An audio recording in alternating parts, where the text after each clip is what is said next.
got asked to think of a few regulations, and actually sat down for a minute and started writing them down. It was like, okay, where do I stop? I think we could have a little debate on whether or not healthcare or farming is more regulated, and I think we'd find out that we're probably on an equal footing, and the footing isn't very wonderful. But I'll talk a little bit about myself, some of the regulations that have affected me recently, but also some of the ones that have affected my neighbors. I've got a 1977 tractor that is falling apart. I mean, after that many years, you would think it would need to be replaced. I don't know if I can keep that tractor going with the regulations that have come down taking sulfur out of the fuel. What kind of additives I've got to put in there? Am I adding the right additives to keep it even going? So I'm looking at making a capital investment of a new tractor and some other equipment.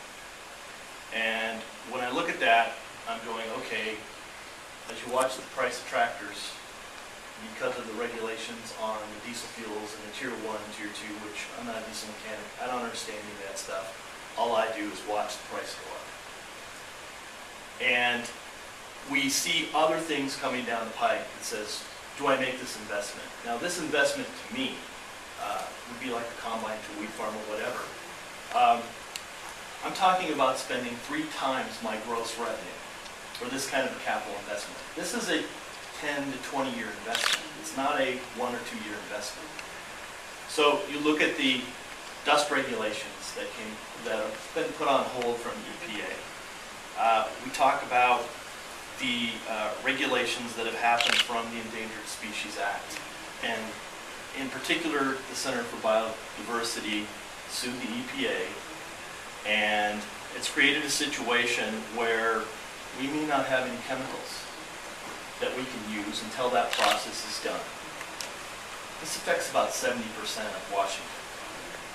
It affects me because I have a creek running right through my property and I'm farming half of a floodplain. So I will have no chemicals that I could use if necessary. Fortunately, that's put at bay right at the moment because of the National Association of the NASS doing studies on that. There's also the proposed NPDES permits for anybody working around water that's being talked about. How do I make a capital investment that's that large with that kind of uncertainty? One day my wife will tell me that is a good investment. The next day she'll tell me, are you crazy? Maybe we should be doing something else. And I kind of pick my wife for that, but on the other hand, I'm thinking the same thing. So, do I want to give up what I've been working on for almost 20 years? Just because I'm uncertain about where I can go in the future. A couple other things I'll mention is the SPCC, which is the Spill Prevention, Control, and Countermeasures program that just got enacted. Well, I'm lucky enough that I have under 500 gallons of fuel and oil. But within Stevens County, under our Farm Bureau Association, I have several dairy people who, when that regulation first came out, because they considered milk, fat, and oil, they were going to have to build this huge prevention plan and countermeasures program for spill. I don't think spilling milk is an environmental hazard. Well, they did exempt the milk, but not till after the rule took effect. So it left those producers in limbo. And some of the farmers are having to spend enormous amounts of money to have these plans now written and enacted. Another one that affects me is the changes to commercial trucking.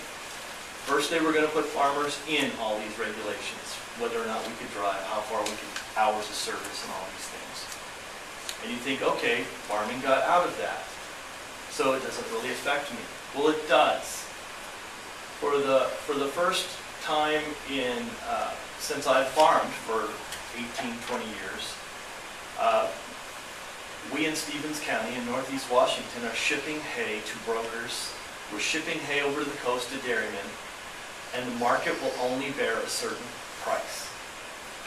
So I have dairymen saying, well, because trucking is costing me more, because the truckers are having to pay more cost because they can't drive as long, and all the different regulations that come down on the trucking industry, the market may only bear $200 hay, which is terrific right now, but instead of getting that $150, I'm getting $140, because that extra $10 is going to the trucking industry.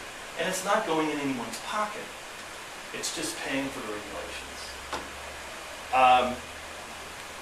And the last I'll talk about is the water quality standards. TMDLs, which has come down through the state, but from the federal government. I've watched one of our large cattle producers, and I'll just name him, Lynn McIrvin, be hassled for years just because he's got cattle next to a waterway. My neighbor, because of the dairy nutrient management plan, gave up his dairy. He got the plan written, it was approved, he put a fence line, a temporary fence, which was supposed to be right along the creek. And when they told him that, no, you have to put a permanent fence 35 feet away, and we can't keep a permanent fence in that area because of the flashiness of the system, he said, that's it, I'm done. And now he raises hay. We lost the kids. So, and that affects all of us in the area. Even though he's the one that has had to change the operation, it does affect the rest of us. It does affect me. Because I was able to sell him hay. Now that market's dried up. So I remember when it used to be a positive to have a creek running through your property. I'm sure it is anymore. I and my neighbors have said that had water on it. Yeah, if we had known this was going to come, we would never have bought that piece of property because it has water running through it. And that is why we bought it. Yeah. So.